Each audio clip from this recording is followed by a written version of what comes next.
السلام علیکم ناظرین، پروگرام ویژن پر آج آتے ہیں ذوالفقار کے ساتھ آپ کی خدمت میں حاضر ہوں۔ نیب کے زیر تفتیش ہے جناب القادر ٹرسٹ یونیورسٹی کیس یا 190 ملین پاؤنڈ والا کیس۔ اس کرپشن کے اندر سے ایک اور کرپشن کا انکشاف ہوا ہے اور نیب کی ٹیم ہوگی ہے جیل کے اندر عمران خان کے سر کہ بھائی جی دسو یہ مال کتنے ہے۔ یہ اہم تفصیلات آپ کے ساتھ شیئر کریں گے، اور پھر فیض آباد دھرنا عمل درآمد کیس کے حوالے سے جو کمیشن بنایا گیا تھا اس کمیشن کا بھی آج پہلا اجلاس ہوا ہے، اس میں کیا فیصلے ہوئے ہیں یہ آپ کے ساتھ شیئر کریں گے۔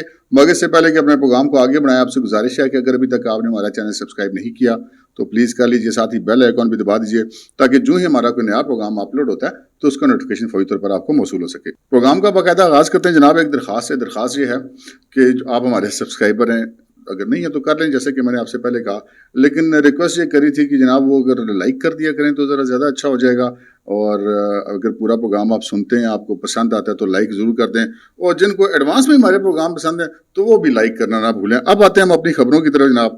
القادر یونیورسٹی ٹرسٹ والا کیس برطانیہ میں کیا ہوا وہ آپ کو چھوٹا سا ہم اس کا جائزہ لے لیتے ہیں کہ ملک ریاض صاحب کی کچھ پراپرٹیز تھی، انہوں نے خریدی تھی برطانیہ میں، اور برطانیہ کی جو نیشنل کرائم ایجنسی ہے اس نے یہ اس چیز کا سراغ لگایا کہ یہ پیسہ منی لانڈرنگ کے ذریعے وہاں پر لے جایا گیا تھا، اور وہ اثاثہ جات جو ہیں وہ برطانیہ کی جو نیشنل کرائم ایجنسی ہے اس نے اپنے قبضے میں لے لیے، سیز کر دیے، اور ملک ریاض صاحب اور ان کی فیملی کے اوپر برطانیہ میں داخلے پر پابندی عائد کر دی۔ اور وہ پیسہ چونکہ منی لانڈرنگ جو ہوتی ہے وہ جس ملک سے ہوتی ہے وہ اس ملک کے سرکار کا پیسہ ہوتا ہے، قومی خزانے کا پیسہ ہوتا ہے، تو وہ پیسہ برطانوی ایجنسی نے حکومت پاکستان کو واپس کر دیا۔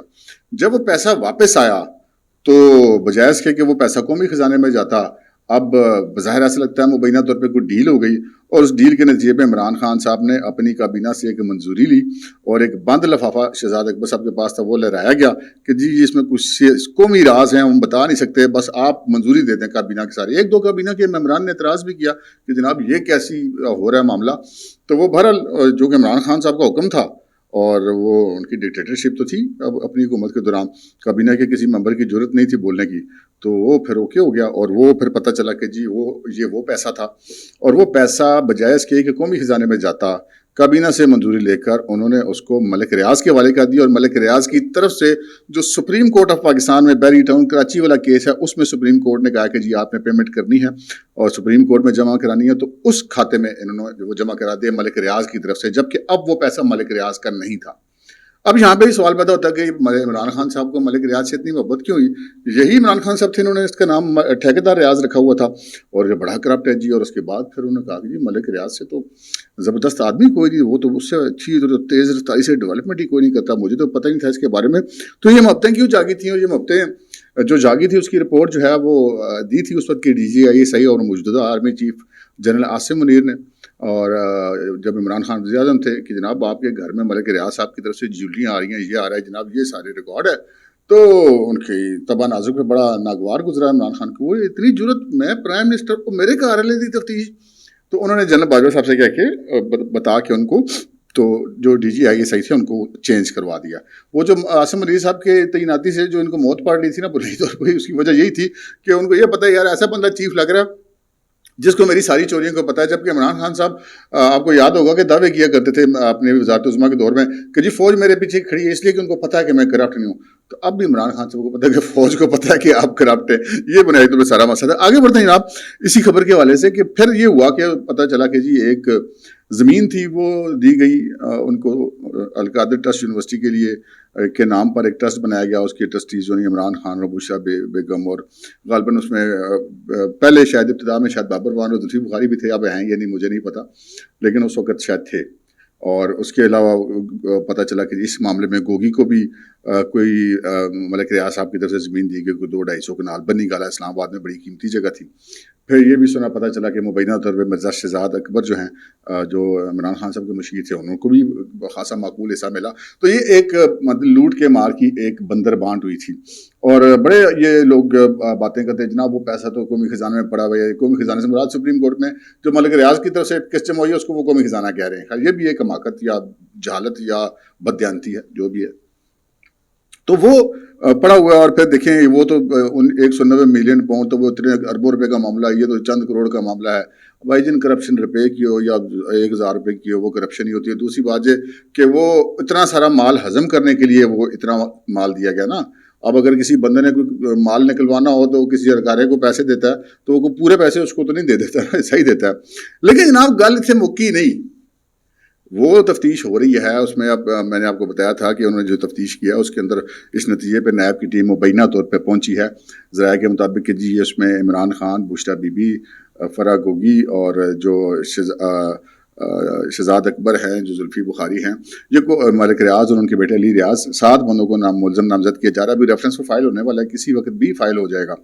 اچھا, اس کیس کے اندر پھر نیب نے گرفتاری ڈالی عمران خان صاحب کی اڈیالہ جیل کے اندر, اور اڈیالہ جیل کے اندر پہلے ان کو فزیکل ریمانڈ نہیں دیا تھا, کورٹ نے بعد میں دے دیا, لیکن انہوں نے ان کو اپنی کسٹڈی میں لے کر نیب آفس میں شفٹ نہیں کیا ریمانڈ کے لیے. ریمانڈ کے بعد انہوں نے اڈیالہ جیل کے اندر ہی تفتیش کی. اچھا, اب ہوا یہ کہ میں نے پتہ کیا تو پتہ چلا کہ جی آج کل روزانہ نیب کی ٹیم جاتی ہے اڈیالہ جیل میں اور خان صاحب سے تفتیش کرتی ہے. تو میں نے کہا یار یہ خان صاحب سے تفتیش روزانہ جا کے کرنے کی بات سمجھ نہیں آئی. ایک تو وجہ یہ سمجھ ہوتی ہے نا کہ ٹھیک ہے اب وہ یہ چاہتے ہیں کہ اچھا یار یہ کیس اب ہم چونکہ ریفرنس فائل کرنے لگے ہیں تو یہ کنکلوڈ ہو جائے فائنلی, تو اس کے بعد پھر ہم اس کو کریں گے. تو اس میں بھی کوئی یہ بھی غلط بات نہیں ہے, یہ بھی ایک وجہ بڑی معقول وجہ ہو سکتی ہے, جواز ہو سکتا ہے. لیکن جب میں نے اس کو مزید تھوڑی سی سراغ لگایا تو پتہ چلا جناب یہ وہ جو کرپشن ابھی تک سامنے آ چکی ہے مبینہ طور پہ, ہم جب تک عدالت ان کو کسی کو چور ڈاکو ڈکلیئر نہیں کرتی ہم تو نہیں ڈکلیئر کر سکتے. ہم تو یہ کہہ سکتے کہ مبینہ طور پہ ملزم کہہ رہے ہیں, مجرم نہیں کہہ رہے. تو یہ تو الزامات پتہ لگا کہ القادر یونیورسٹی بن گئی, پھر اس یونیورسٹی کے اوپر جناب جو ہے وہ ایک بلڈنگ بن گئی, اس بلڈنگ کا خرچہ بھی ملک ریاض نے کیا. پھر اس کے بعد اس کی جو فیکلٹی تھی اور ان کے اخراجات آپریشنل ایکسپینس وہ سارے بھی ملک ریاض کے ذمہ رہے. اور تو ملک ریاض صاحب کو اتنی محبت کیوں جاگی ہوئی تھی, ملک ریاض صاحب کو کیا ضرورت پڑی تھی بشرا بی بی کا. بشرا بی بی سے بھی سوال کیا نیب کی ٹیم نے, جی بتائیں آپ کی دین کی تعلیم کے آپ جو تصوف کی تعلیم وہاں دینا چاہتی تھی. اچھا, پھر اس میں فراڈ کے اندر بھی اور فراڈ کہ نام ہے جی وہاں پہ یونیورسٹی بنائی ہے جبکہ وہاں پہ کوئی یونیورسٹی موجود نہیں ہے. جی ہائر ایجوکیشن کمیشن کے ریکارڈ پہ القادر ٹرسٹ یونیورسٹی کے نام سے یا القادر یونیورسٹی کے نام سے کوئی یونیورسٹی موجود نہیں ہے. وہ کوئی ڈگری کسی کو جاری نہیں کر سکتے. وہاں پہ کلاسیں چل رہی ہیں ایک کالج لیول کی جو کہ کسی اور یونیورسٹی کے ساتھ ایفیلیٹڈ ہے. مطلب ایک تو یہ فراڈ ہو گیا. دوسرا فراڈ اس میں یہ ہو گیا کہ یہ کہا گیا کہ یہ ٹرسٹ وہاں پہ فری تعلیم دی جائے گی جبکہ جتنے لوگ وہاں پہ پڑھ رہے ہیں وہ فیس دے کر پڑھتے ہیں. اچھا, یہ اب مطلب عجیب و غریب قسم کے ڈرامے ہیں. ابھی سچویشن یہ پتہ لگی ہے کہ جی وہ جو باندھ لفافہ دکھا کے یہ کر کے ملک ریاض کے طرف سے جو پیسے جمع کروائے گئے وہاں پر سپریم کورٹ کے اندر اور اس کے بدلے میں یہ ساری چیزیں لی گئیں, تو ایک اور بھی بات ہو گیا کرپشن کے اندر سے مزید کرپشن. وہ کیسے پتہ یہ چلا ہے جی مبینہ طور پہ ذرائع کے مطابق کہ 190 ملین پاؤنڈ جو ہیں وہ ٹرانسفر کرنے تھے ملک ریاض صاحب کی طرف سے. اس میں سے بھی جو ہے وہ کوئی 171 ملین پاؤنڈ جو ہیں وہ جمع کرائے گئے ہیں, 19 ملین پاؤنڈ جمع نہیں کروائے گئے. اب بائی چانس سوال یہ پیدا ہو دیکھیے 19 ملین پاؤنڈ کون کھا گیا. 19 ملین پاؤنڈ کوئی چھوٹی رقم نہیں ہے, اربوں روپے کی رقم ہے. یہ کدھر گئی؟ اب یہ وہ سوال ہے جس کی وجہ سے آج 5 دن ہو گئے نیب کی ٹیم عمران خان کے سر ہوئی ہے. اب عمران خان کے سر کیوں ہوئی ہے؟ اس لیے کہ عمران خان وزیر اعظم تھے, وہ اس کابینہ کے سربراہ تھے جس کے اجلاس کے اندر یہ منظوری دی گئی تھی کہ جناب یہ ہم نے ٹرانسفر کرنی ہے. تو اس کے بعد انہوں نے تو کابینہ کے ممبروں نے تو لفافہ کھلا ہوا بھی نہیں دیکھا, ان کو تو پتہ نہیں تھا بیچ میں کیا ہے. یہ تو پتہ یا عمران خان کو تھا تو یا ملک ریاض کو تھا تو یا شہزاد اکبر کو تھا. تو اب رسپانسبلٹی تو پھر پرائم منسٹر کی بنتی ہے جس نے اس اجلاس کی صدارت کی تھی کہ بھائی صاحب وہ آپ نے منظوری لی تھی لیکن جمع آپ نے اتنے پیسے کرے, باقی پیسے کدھر ہیں؟ اب باقی پیسوں کو پتہ نہیں چل رہا جی وہ کون کھا گیا, وہ کہتے ہیں کیڑا کتا ہانڈی چٹ گیا. اس وقت سچویشن یہ ہے. تو یہ ایک عجیب و غریب قسم کا ایک نیا سوال پیدا ہو گیا. اور اگرچہ کہ ابھی پچھلی چیزیں بھی تقریباً آلموسٹ وہ تفتیش جو ہے وہ مکمل ہو چکی ہے, یہ تو اب ایک نیا کٹا کھل گیا. اب اس نئے کٹے کو سمیٹتے کیسے ہیں نیب والے یہ دیکھنا ہوگا. عمران خان جواب کیا دیتے ہیں؟ عمران خان صاحب کے پاس جواب ہونا تو کیا ہے, بس دائیں بائیں کی باتیں کریں گے جی میں نے کچھ نہیں کیا. ویسے سنا ہے وہ یہ لوگ کہتے ہیں دیکھیں جی یونیورسٹی پر آنا تو کوئی جرم نہیں ہے. تو پہلی بات یہ کہ وہاں پہ یونیورسٹی نہیں ہے, وہاں پہ کالج ہے اور وہ کالج بھی کسی اور یونیورسٹی سے ریلیٹڈ ہے. دوسری بات یہ ہے کہ وہاں پہ اگر وہ القادر ٹرسٹ یونیورسٹی بنانی تھی تو زمین عمران خان اور بشرا بی بی کے نام پہ ٹرانسفر کی ہوئی ہے اگر وہ اس کی بینیفیشری نہیں ہے تو. تو بہت سارے سوالات ہیں اس کے اندر. یہ تفتیش تو نیب کرے گا تو پھر کلیئر ہوگی, ہم کوئی حتمی ورڈکٹ نہیں دے سکتے. لیکن یہ جناب ایک نئی قسم کی کرپشن ہوئی تھی, سامنے آئی تھی, تو ہم نے آپ کے ساتھ یہ شیئر کر دی کہ جناب یہ معاملہ چل رہا ہے. تو یہ مطلب وہ کہتے ہیں مختاریہ گل ود گئی ہے. اور عمران خان جو جیل کے اندر آج کل مقید ہیں, تو جو ان کا جب بھی کبھی وہ جج صاحب سے کہتے ہیں جی میری فلانی جگہ تنگ ہے, مجھے ایکسرسائز کے لیے جگہ اور چاہیے, مجھے واک کے لیے جگہ اور چاہیے, تو جو ان کا سیل کھلا ہوتا جا رہا ہے, قانون کا گھیرا اتنا ہی ان کے خلاف تنگ ہوتا جا رہا ہے. اگلی خبر کی طرف بڑھتے ہیں جناب. اگلی خبر بھی بڑی امپورٹنٹ, فیض آباد دھرنا عمل درآمد کیس, جس کے اندر سپریم کورٹ کے حکم پر حکومت پاکستان نے ایک کمیشن تشکیل دیا, اور وہ کمیشن اب اس کی تفتیش کرے گا. اور یہ کہا گیا تھا کہ جناب یہ جس روز یہ کمیشن تشکیل دیا گیا تھا اسی دن سے یہ موثر ہو جائے گا, اسی دن سے ان کے 90 دن کی جو گنتی ہے وہ شروع ہو جائے گی. اچھا, اب اس کے جو ممبران کون بنے تھے, اس کے ممبر میں اس کے جو سربراہ بنے تھے وہ سابق آئی جی یعنی کہ ریٹائرڈ انسپیکٹر جنرل پولیس ہیں سید اختر علی شاہ, اور آج کل یہ پشاور میں مقیم ہیں. اور دوسرے جو تھے وہ سابق آئی جی اسلام آباد طاہر عالم خان, اور تیسرے جو تھے وہ جو سرونگ ایڈیشنل سیکرٹری داخلہ ہیں خوشحال خان, یہ اس کے ممبر ہیں. اچھا, اب پتہ چلا کہ اب چونکہ معاملے کو 3-4 دن گزر گئے تو وہ جو ٹائم کا وہ بیٹر ہے وہ تو ڈاؤن ہے, وہ تو دن اس میں کم ہوتے جا رہے ہیں, تو کام ابھی شروع نہیں ہوا تھا. تو آج پتہ چلا کہ ان کا ایک اجلاس ہوا ہے, اور یہ اجلاس ہوا ہے اسلام آباد کے اندر. اس کے اندر یہ تینوں حضرات موجود تھے, اختر علی شاہ بھی تھے, طاہر عالم خان بھی تھے, اور جو خوشحال خان صاحب ہیں یہ بھی تھے. اچھا, اب ایک تو اس میں بہت سارے امپورٹنٹ انہوں نے فیصلے کیے. ایک فیصلہ تو انہوں نے یہ کیا کہ جو اس کا دفتر ہے یہ پاک سیکریٹریٹ میں قائم کیا جائے گا اس کمیشن کا, یہ وہاں پر اپنا کام کرے گا. اور یہ جو اختر علی شاہ صاحب ہیں اس کمیشن کے سربراہ, یہ پشاور سے آئے تھے اسلام آباد اس اجلاس میں شریک ہونے کے لیے. اچھا, اب ایک تو یہ فیصلہ ہوا کہ پاک سیکریٹریٹ میں اس کا دفتر قائم کیا جائے گا, اور دوسرا یہ فیصلہ ہوا کہ چونکہ اس سیکریٹریٹ کے پاس تو کوئی سٹاف موجود نہیں ہے, تو اگرچہ کہ ان کو یہ اختیار دیا گیا تھا کہ جو چاہیں اسٹاف یہ اپنے لیے رکھ سکتے ہیں, لیکن انہوں نے یہ مناسب سمجھا کہ انہوں نے وزارت داخلہ کو کہا جی ہمیں اتنے رینک کے یا اس طرح کے کام والے اتنا ہمیں اسٹاف ضرورت ہے. لازم بات ہے, بہت ساری چیزیں لکھنی پڑھنی ہوتی ہیں, ریکارڈ بنانے ہوتے ہیں, فائلیں بنانی ہوتی ہیں, بہت ساری چیزیں ہوتی ہیں. تو انہوں نے کہا کہ جی یہ ہمیں اسٹاف چاہیے, اتنی ہمیں اسٹیشنری چاہیے, اتنے ہمیں گیجٹس چاہیے, مثلا کمپیوٹر اتنے چاہیے, لیپ ٹاپ اتنے چاہیے, اور میموری سمز, اور وہ کیا سکتے ہیں میموری کارڈز, اور یو ایس بیز, بہت کچھ ہوتا ہے. تو یہ انہوں نے کہا کہ یہ ساری چیزیں ہمیں چاہیے, اور فوٹو اسٹیٹ مشین ہوگی, ایک چیز نہیں ہوتی, بہت ساری چیزیں ہوتی ہیں. تو ایک تو یہ انہوں نے وزارت داخلہ سے مانگ لیا جناب, ساری اسٹاف بھی مانگ لیا کہ جی اتنا ہمیں اسٹاف ہمیں دے دیں, اور اتنی اسٹیشنری ہمیں دے دیں.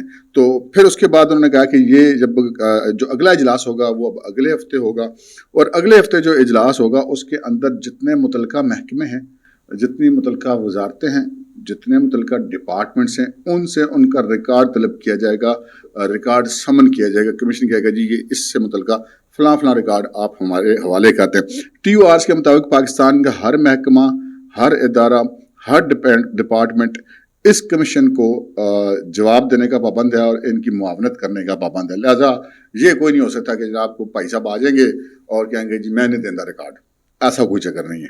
اچھا, پھر انہوں نے یہ فیصلہ کیا کہ جی پہلے ہم ریکارڈ دیکھیں گے, سارا ریکارڈ دیکھنے کے بعد ہم افراد کی فہرست بنائیں گے, پھر ان افراد کو ہم سمن کریں گے, جو سمن سے آئے گا وہ آ جائے گا, جو نہیں آئے گا اس کو گرفتار کر کے بھی بلوا سکتے ہیں, چاہے وہ کوئی سرکاری افسر ہے, چاہے وہ کوئی پرائیویٹ شخص ہے.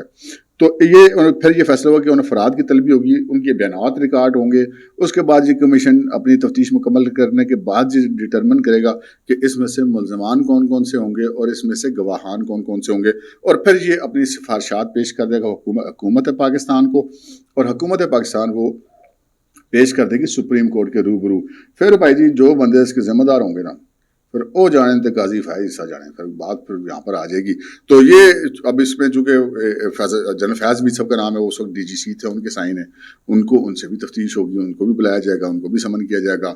اس کے اندر اس وقت کے وزیر داخلہ تھے احسن اقبال صاحب, ان کو بھی بلایا جائے گا کہ وہاں پہ آپ بتائیں.